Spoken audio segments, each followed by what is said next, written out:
Hello, everybody. My name is Bruce Montgomery, and this is my colleague, Tracy Priest. Hello, everybody.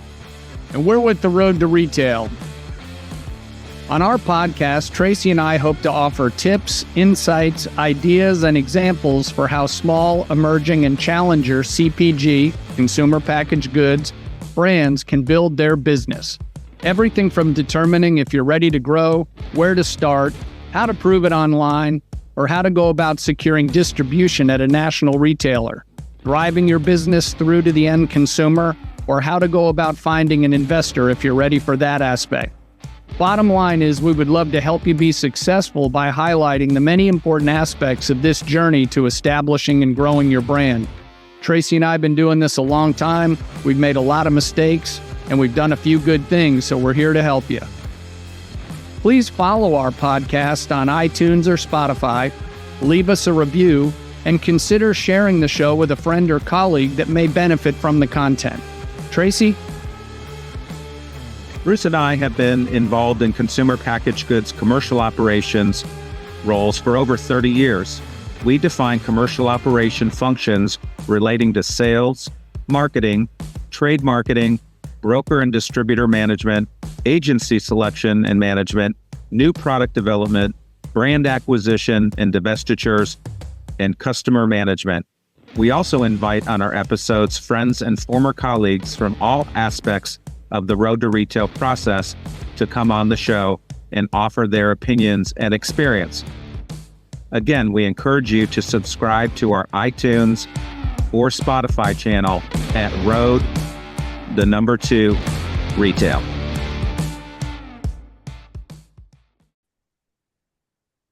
Hello, everybody, and welcome to the latest episode of Road to Retail. And here's my colleague, Bruce Montgomery. Welcome, Bruce, and good to see you again, my friend. Tracy, how are you? It's always good to be back on the show for another episode with great guests. Absolutely. So tell our audience today who we have. Well, today we're joined by Buck Robinson, who is CEO of Retail and Response. And before I try to explain what they do, I want to welcome Buck to the show. Why don't you give us a little bit of your background, Buck, and then end with how you got started with Retail and Response, and then we'll move into our discussion.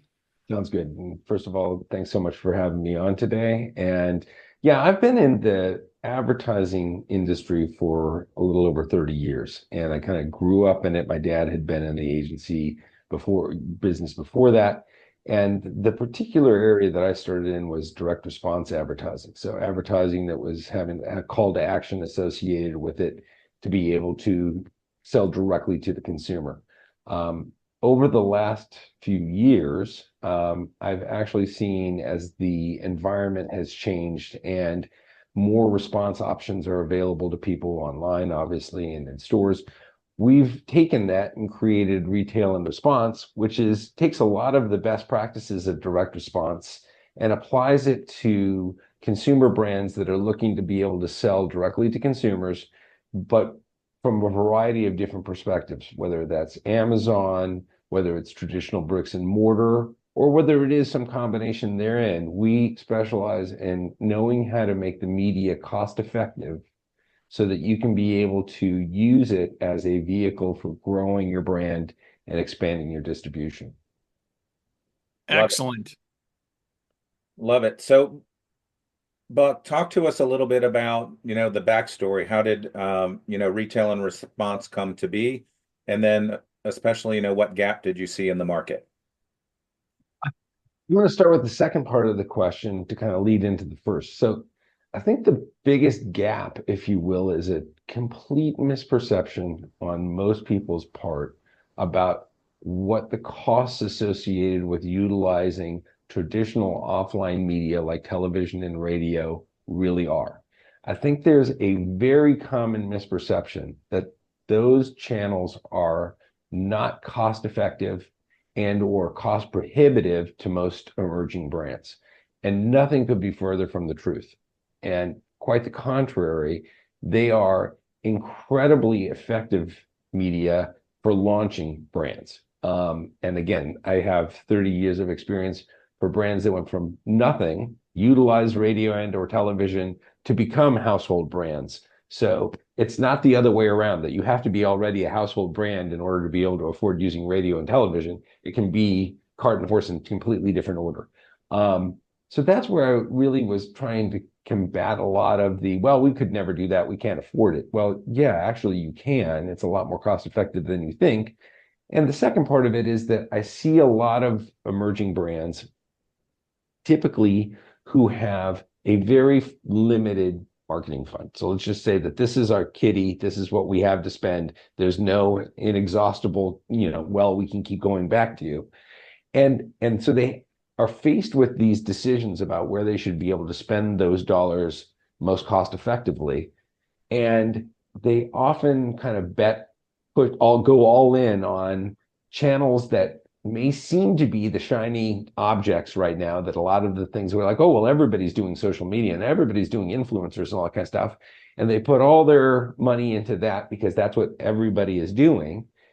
And then they lose their shirts and the whole brand is hurt as a result of really just some really poor marketing decisions and or advice that they received from their agency, pushing them in a direction that may not really match up with what is in the best interest of planting that seed and helping it grow.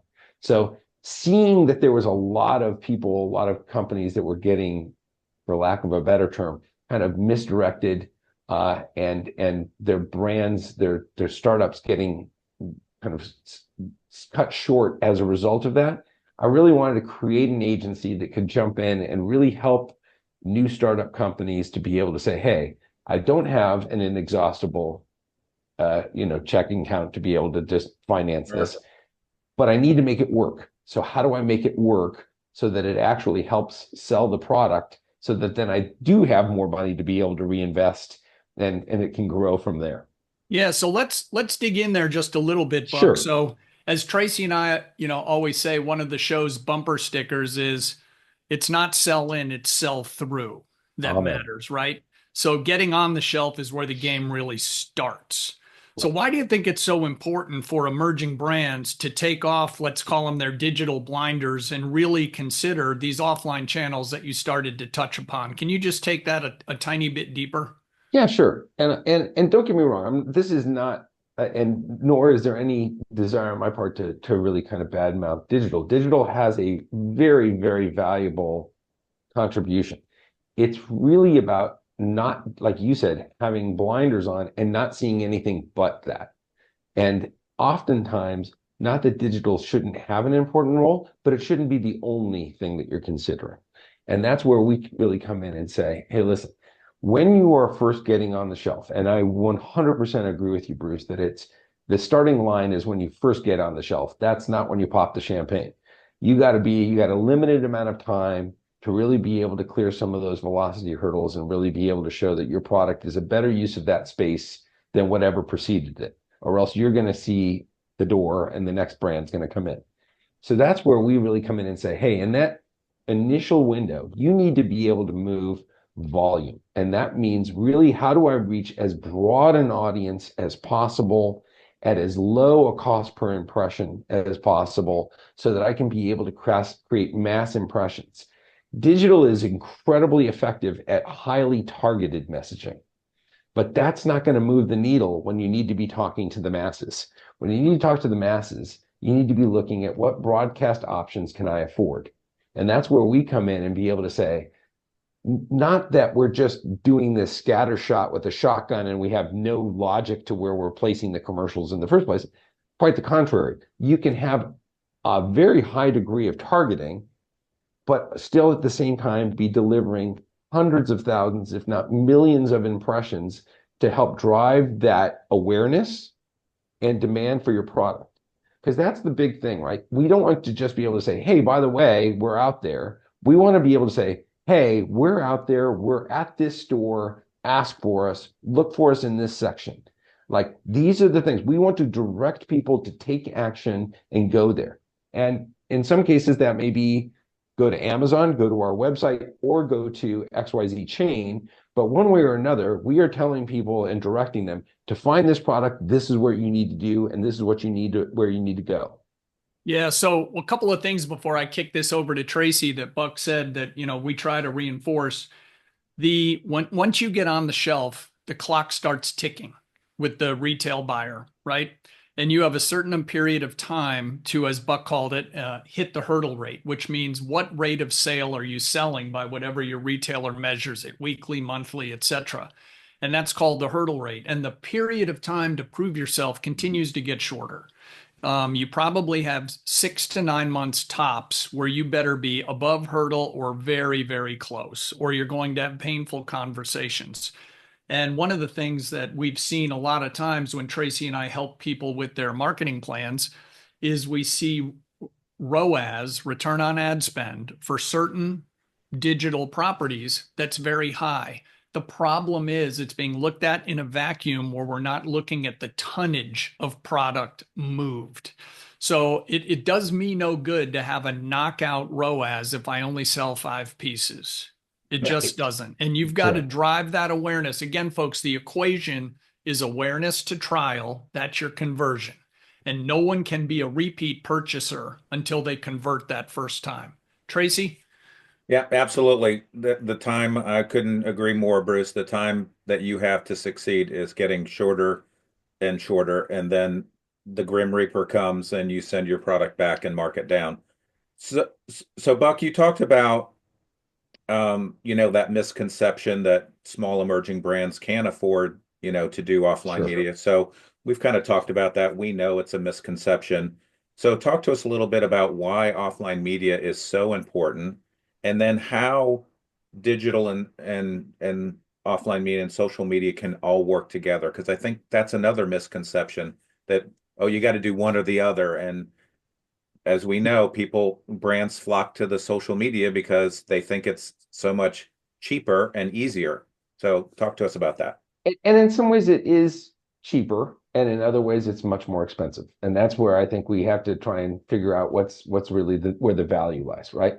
Yeah. And I think that one of the things that I want to, just to come back to one of the things that you had mentioned, we have a number of clients who reach out to us, or potential clients, I would say, prospects, reach out to us and say, hey, Buck, we just got kind of put on notice by our retailer that we're not hitting our numbers, we're not where we need to be, and we better do something. And I have to have very painful conversations with them to tell them it may be a bit too late. Like, it's too little too late. We cannot come back. This is not a light switch. We can't just immediately flip it and it's going to dramatically change things. So that's one of the reasons why I wanted to come on today, is to really help emerging brands understand that the use of offline shouldn't be something that you pull in as a reserve once you find out, it's because by then it may be too little too late. Right. It's really something you should be thinking about as the vanguard, as the first part of your campaign, that you then fill in with more digital behind that, but it helps you make that splash so that in that first 90 days, instead of getting the call, you get the, hey, we're really actually pretty pleased with how we seem to have a lot more demand than we thought there was going to be. We even have people coming into the stores asking for it. So we're impressed. This is good. And I think it's important to note that we have a client, the current client of ours, actually a very large client of ours, that had both of those experiences, right? So they were in a chain, national chain. They did not have offline advertising. They were only utilizing digital advertising. They got in, they did the typical thing that everybody does. Hey, start popping the champagne. We're in a national chain, happy days. And then they called us when they started getting those warning signs, and it was too little. We could not save that particular account. Now, that said, they did see that it was making an impact. It was just, again, too little, too late.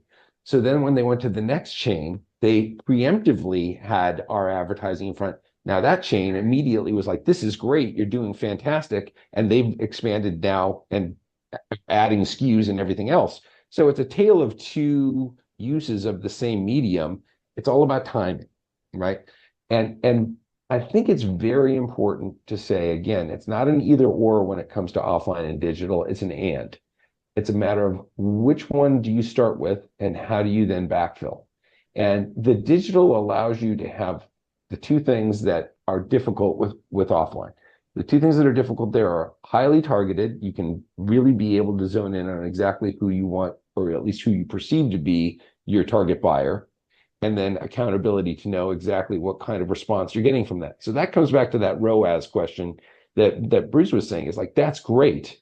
But if we're so micro targeting that we're not really moving mass numbers, the retailers are in the mass numbers business. They want to be able to see volume.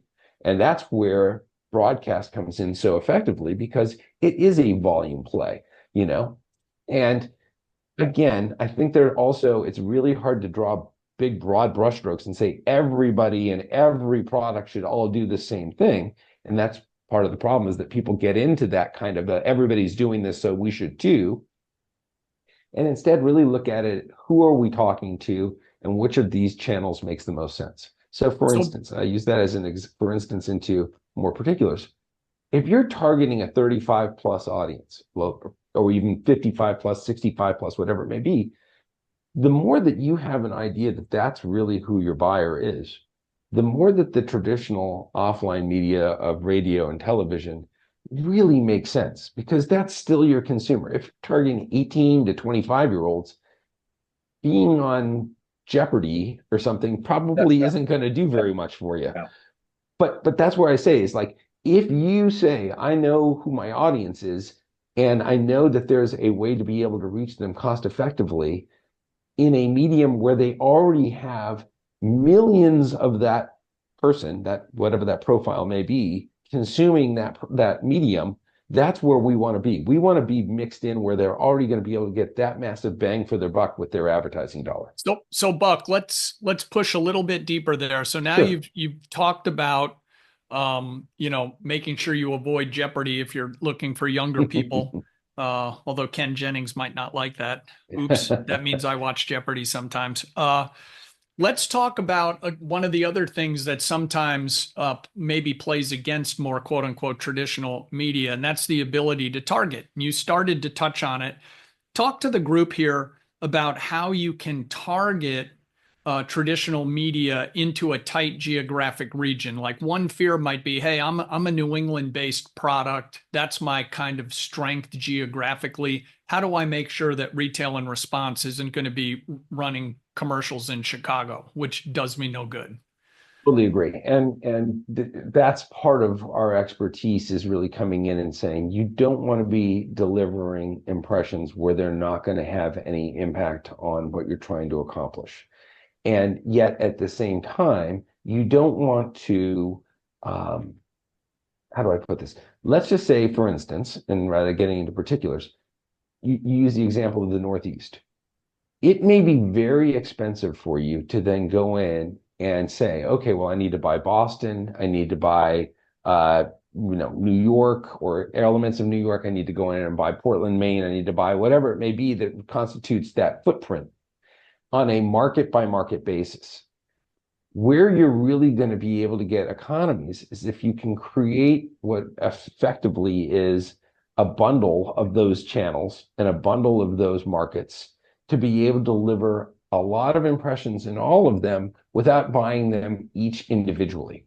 That's where we come in creating these de facto networks, whether there's a hardwired network that already exists that we can tap you into, or creating what's called an unwired network.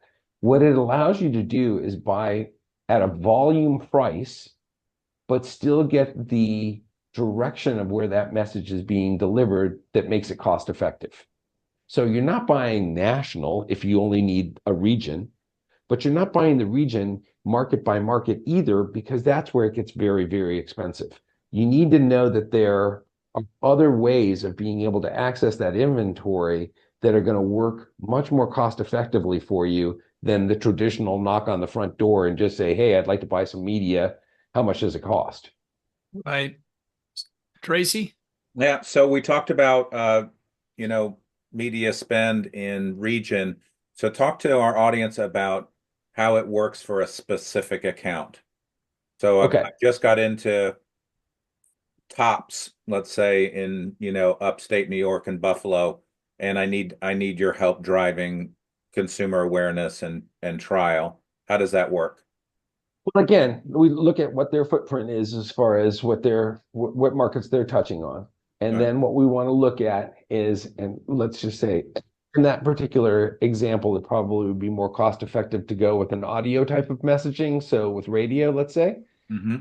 again, looking at who they're targeting, looking at what formats of radio make the most sense based on that demographic data, looking at what ownership groups own the most properties within that geographic area, to then be able to say, hey, let's bundle inventory across all of these different channels, these different stations that you own within these formats, so that we can get a bulk price and then be able to run across all of them. And again, one of the challenges that we face sometimes, there is a common mistake, and this is where I have to be a little bit careful, because I'm not also trying to throw the media under the bus, but sometimes they deserve to be thrown under the bus, frankly, is that they can be their own worst enemies. All right. The radio stations and or TV stations will do a very good job of selling you. You know, they bring out the dogs and the ponies and they do all this kind of stuff. But they're a little bit like the retailers too, right? The retailer is looking at that particular shelf space and saying, hey, I'm just looking for a better use of that real estate than whatever preceded it. And as long as it's producing a better return, then it can stay.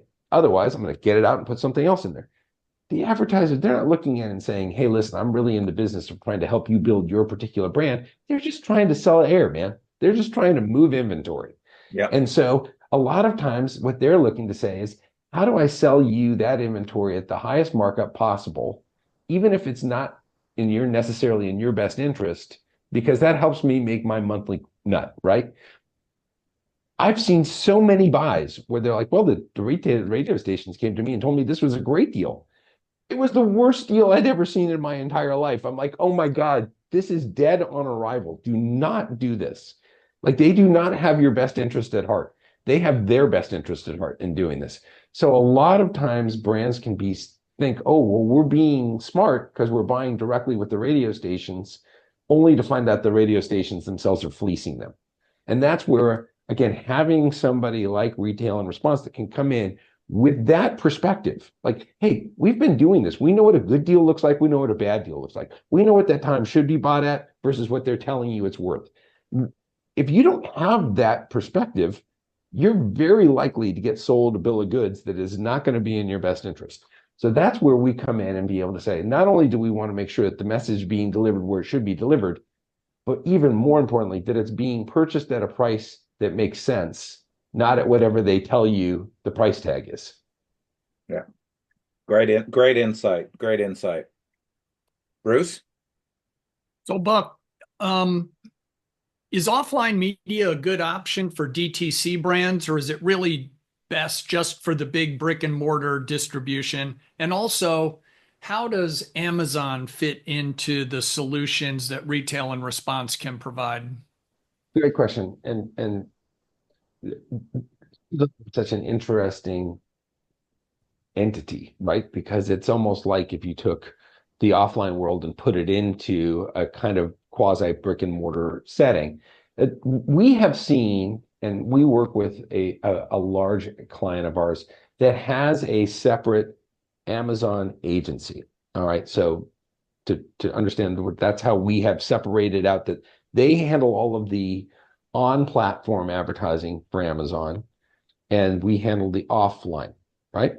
So there was a very real bias on their part when they first heard that we were getting involved, of like, why are you spending money off platform? If you're trying to move more people to buy stuff on Amazon, spend more on Amazon.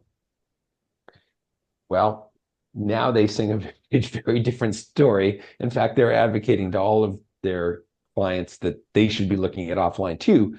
And here's the simple reality of the numbers. There's a certain point of saturation or where you're not seeing the same ROAS or the same kind of a diminishing return on that in-platform advertising. It's kind of an echo chamber. You're talking to the same people over and over and over again. Yep. And if they aren't buying, you can't force them into submission simply by beating them over the heads. So offline brings in what's called organic search. So that have a number of people that are coming to the platform, not just browsing, but specifically looking for the brand that they heard about on the radio or the brand that they saw on TV, has had a dramatic impact on all of our clients that have used that combination. And again, I want to make clear, this is just like the digital conversation. It's not an either or, it's an and. But the idea that all you have to do is advertise in platform for Amazon to make Amazon successful is a total misperception. What you should be doing is a combination of in-platform advertising and optimization, but driving more and more new people in from offline. So people seeking out your product and directing them to Amazon. And I think that it's really important because we've had a couple of different clients who have different opinions about this.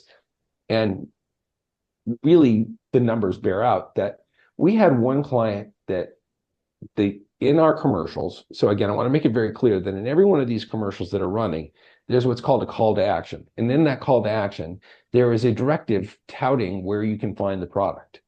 And so how the client wants to make best use of that real estate is up to them with our advice. And their advice was, well, we want to push people to our website, and then we want to push people to the bricks and mortar outlets that are carrying our product, but we don't want to push people to Amazon. They're going to go to Amazon anyway. All right. So that was one school of thought. Then we have another one that says quite the contrary. They're like, hey, the vast majority of our online sales, even if we pushed our website all day long, is still going to go to Amazon. So let's not fight that tide. Let's direct people to Amazon and make sure that they know how the heck to find us on Amazon so that we can actually maximize Amazon.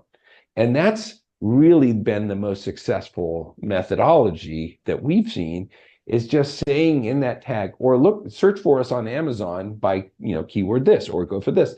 And it allows them to be able to say, hey, we've seen our Amazon sales double month over month over month over month as a function of all of this new organic traffic that you're driving. And when I say organic traffic, it's like 85 to 95% of the traffic that is now going and finding them on Amazon is organic traffic that's coming from offline. It's not a little difference. It's a huge piece of what's driving that traffic.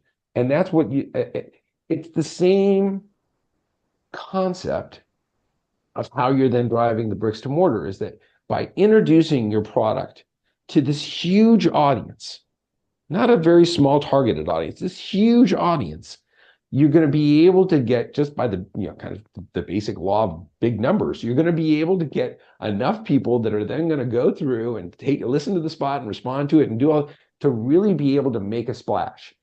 And whether it's Amazon and where you're moving up in your rankings as far as Amazon is concerned, or whether it's how the retail buyer looks at you as whether you're a better mousetrap than what preceded you, making an impact early on in that relationship is how you secure the relationship going forward. That's how you secure that there is going to be a go forward, and not that it's just a trial or that you're going to get pushed down and no one's ever going to find you.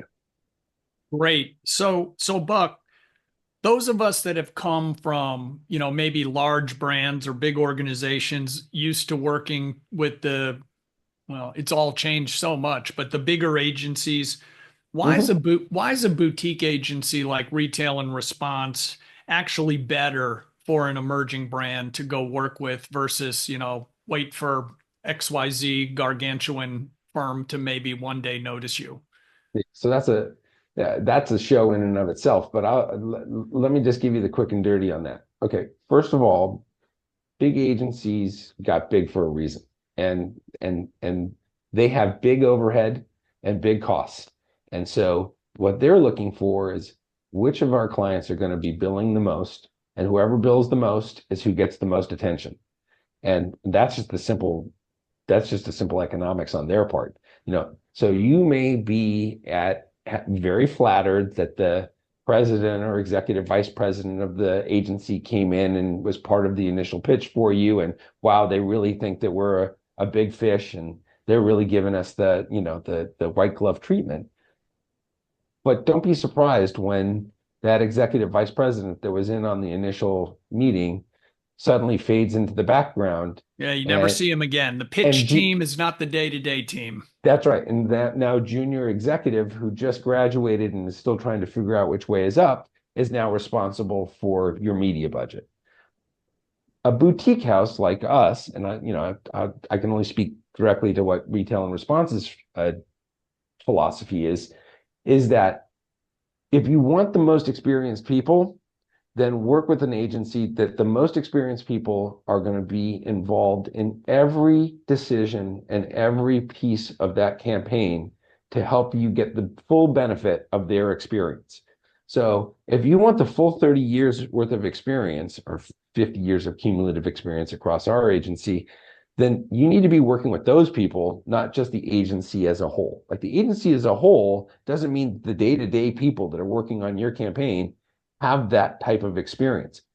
In ours, there's no disconnect between that. So I'm the guy who's going to be working with you on your messaging. I'm the guy who's going to be working with you on your media strategy. I'm the guy who's going to be talking to you through the media buy and what we look for there. I'm the guy who's going to be sitting down with you and looking at the analytics and trying to figure out what the audience is telling us and how we need to direct the spend.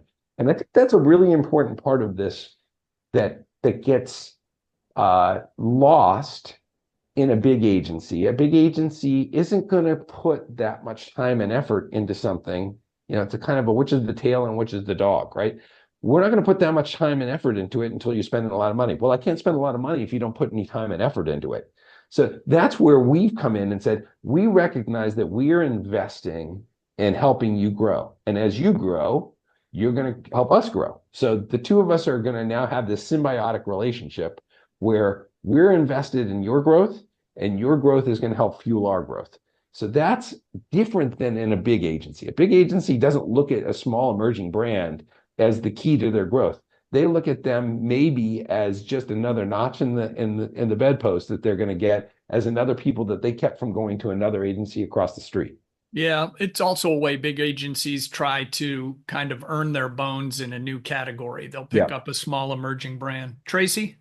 So, Buck, talk to us about creative development. So can your agency help with creative development? Oh yeah. And also, and that's an integral part of what it takes is to really understand that there's an old adage that I've used a million times that says at the right price, all media works. So there is a very, very, very important part of this that comes down to what are you paying for the media? But if you're not making the best use of what you're actually putting into that media in terms of the messaging that you're utilizing, then that just makes the bar for what you can afford to spend harder and harder to hit because you're just not putting something that's really effective that's out there.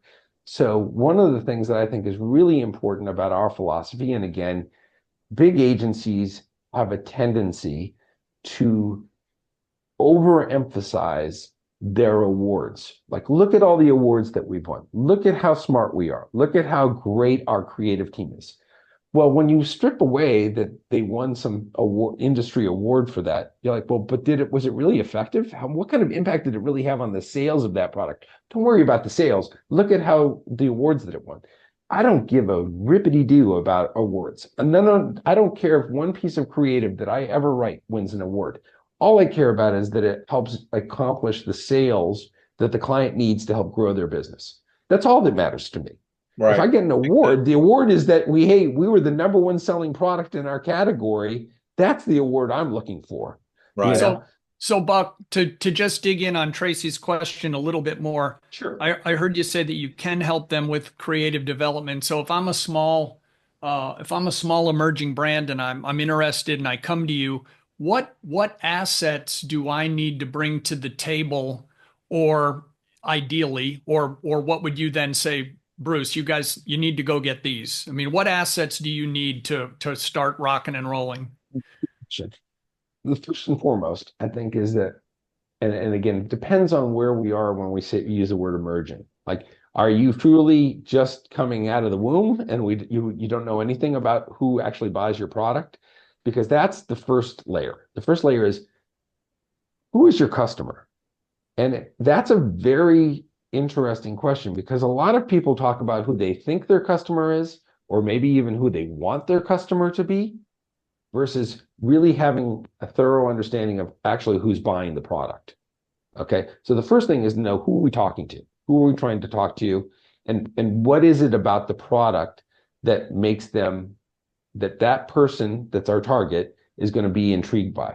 And unfortunately, a lot of brands love to talk about all the features of their product and don't have as much of appreciation about the benefits of their product. So they're like, well, we have this and we use this and we da da da da da. And I'm like, that doesn't matter if we can't get this person to see, why do I need this? Like, what is it going to do to make my life better?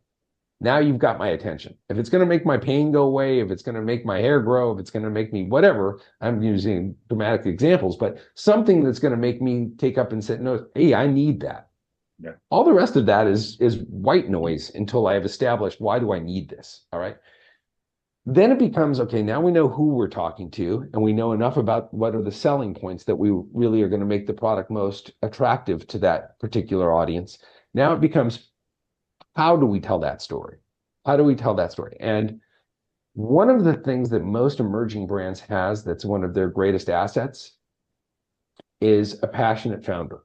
So if there's a passionate founder who the reason he or she created the product because they saw this need, whether it was in their own life or somebody that they loved or whatever it may be, it wasn't just, hey, I thought this might be a quick way to make a buck, but like this is having that passionate spokesperson, if you will, be utilized to deliver that message is a lot of what we work with. And you've heard that in a lot of, especially radio advertisements.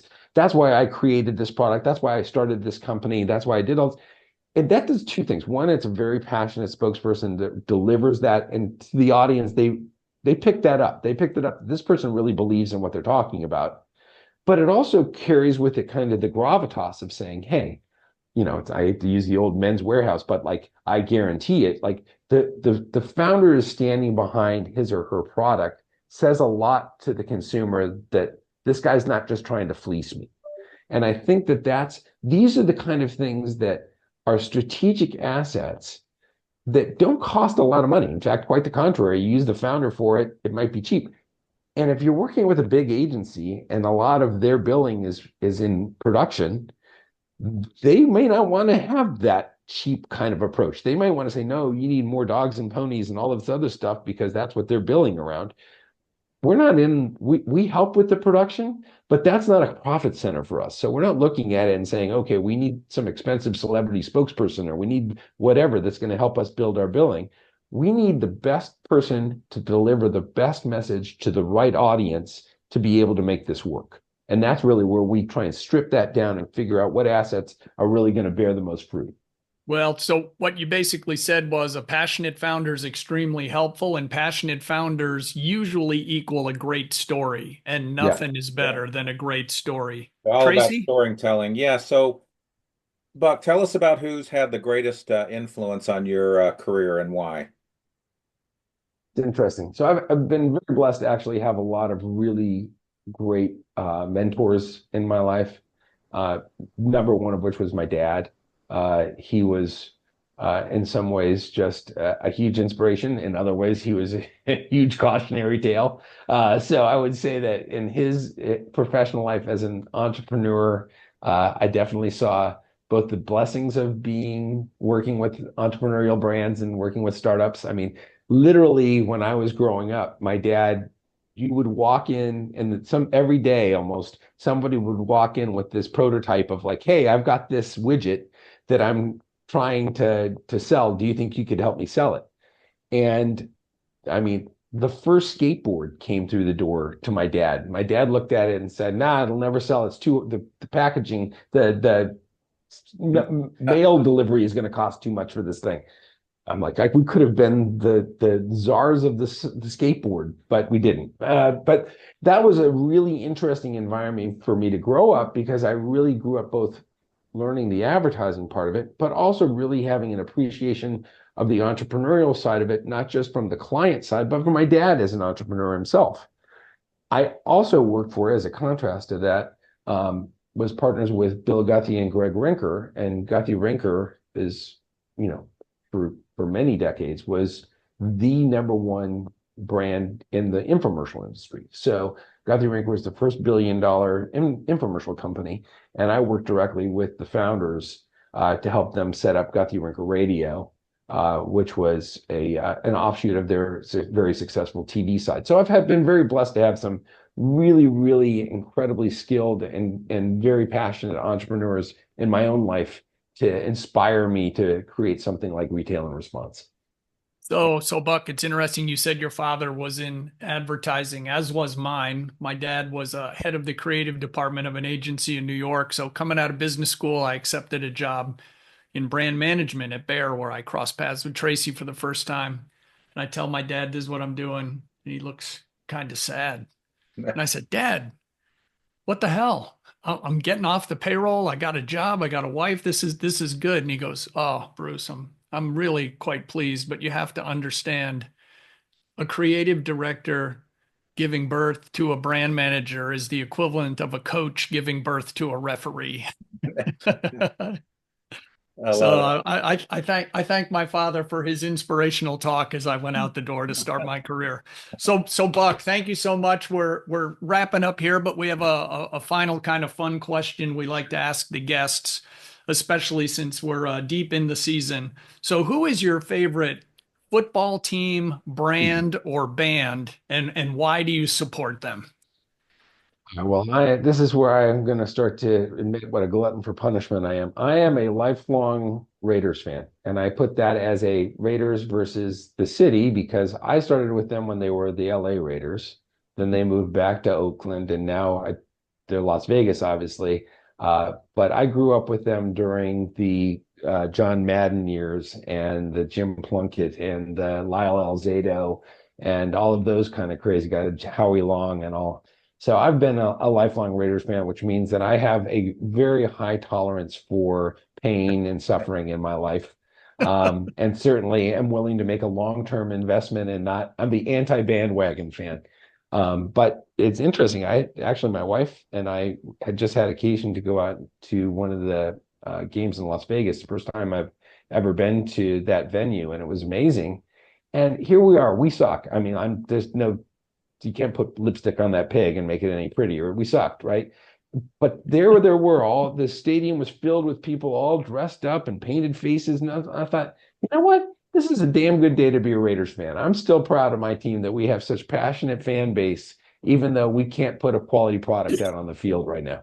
So there you go. There you go. I love it. It's like the old New York Ranger games when the Rangers would stop to look into the crowd because people were fighting up in the blue seats. So the audience makes the Raiders. So Buck, how can people get in touch with you to learn more about your firm and your services? What's the best way for folks to reach out?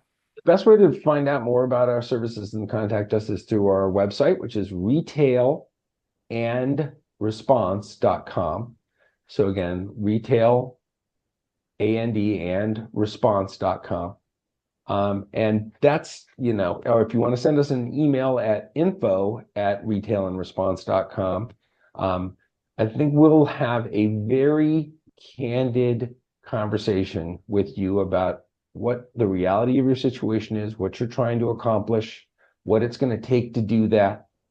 I'm not in the business of trying to sell you anything. I'm in the business of trying to help you. And if I can't help you, the first thing that I'm going to tell you is, I can't help you. Here's what you should do instead. But if I can help you, I can put my hand over my heart and say, I can help you. This is what it's going to take. This is how it works.